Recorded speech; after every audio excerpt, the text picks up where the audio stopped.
피고인의 지시를 받아 피지를 작성한 회의 홍보 비서관은 별정직 공무원인 대통령실 비서관으로서 국가공무원법 제3조 제1항에 따라 국가공무원법 제50조 소정의 성실 의무를 부담합니다. 그리고 대법원 판례에 따르면 행정기관은 보도자료 작성 배포에 있어서도 국민의 알 권리 보호라는 공공의 이익을 도모하기 위하여 행정기관이 알고 있는 객관 사정과 달리 해당 사항의 긍정적인 측면만을 부각하거나 불확실한 점이 있음에도 과장되거나 단정적인 표현을 사용하여 국민이 해당 사항에 관하여 잘못된 인식을 가지도록 하여서는 아니 되는 주의 의무를 부담하고 이러한 의무는 성실 의무로부터 도출된다고 보아야 합니다. 따라서 이러한 주의 의무는 행정기관이 외신을 상대로 보도자료를 작성, 배포하는 경우에도 동일하게 적용됨이 원칙입니다. 이 사건 피지 중 국회의원 과반수의 비상계엄 해제 요구 요건을 알고 있었지만 의원들의 국회 출입을 통제하지 않았다. 국회가 동의 여부를 판단할 수 있도록 국회의원의 본회의장 진입을 막지 않았다는 부분은 이 사건 비상계엄 선포 직후 경찰 및 군 병력의 국회 폐쇄 조치 등에 비추어 볼 때 객관적인 사실관계에 반합니다. 그리고 대통령으로서 헌정 파괴 세력으로부터 자유민주주의 헌법 질서를 지키기 위한 액션은 했지만 합헌적 틀 안에서 행동을 취했다. 현재의 국정마비 상황을 일단 타개하고 질서를 회복하기 위한 것이 목표였다.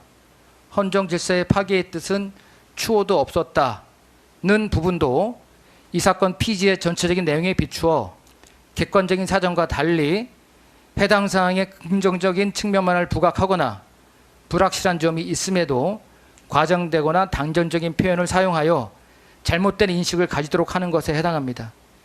결국 이 사건 피지의 내용은 해외 홍보 비서관이 담당하는 보도자료 작성 배포에 관한 주의 의무에 위반되는 것으로 보아야 하고, 피고인이 해외 홍보 비서관으로 하여금 이 사건 피지를 작성 배포하게 한 것은 직권을 남용하여 의무 없는 일을 하게 한 때에 해당합니다.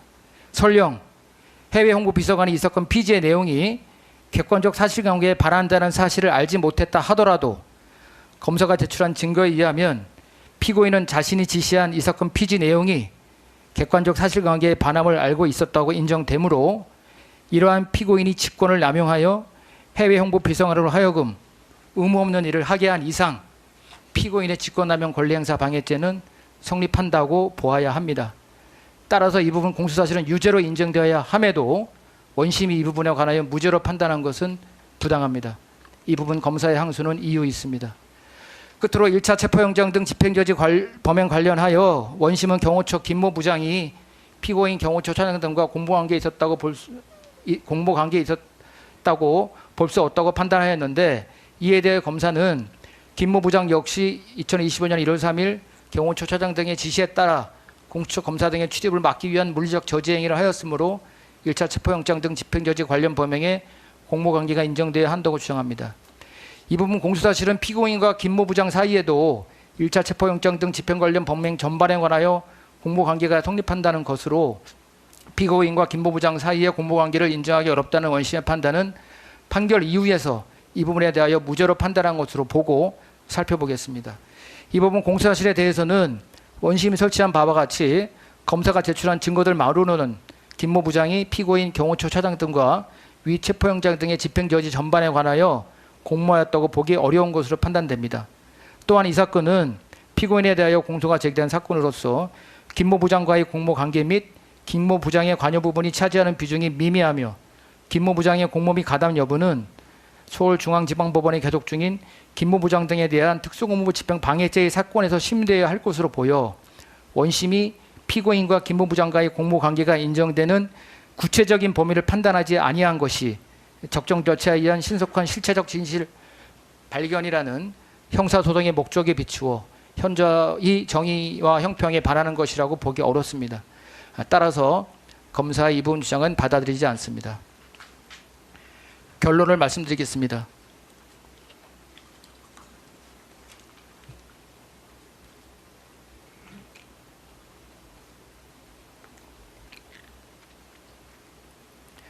먼저 지금까지의 판단 내용을 정리하여 말씀드리겠습니다.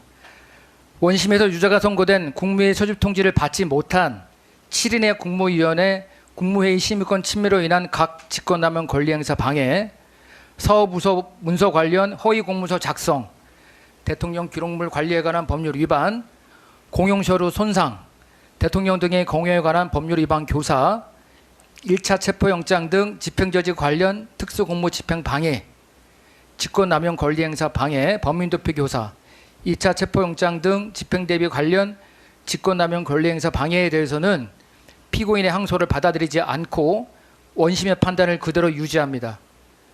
원심 판결의 무죄 부분 중 국토부 장관, 산업부 장관의 심의권 침해 관련 각 직권남용 권리행사 방해 부분과 허위 공모 관련 직권남용 권리행사 방해 부분에 대한 검사의 항소는 이유 있으므로 이를 받아들여 유죄를 선고하고 허위 작성 공문서 행사 부분에 대한 검사의 항소는 받아들이지 않습니다. 항소심에서 파기되는 무죄 부분은 원심이 유죄로 판단한 범죄 사실과 상상적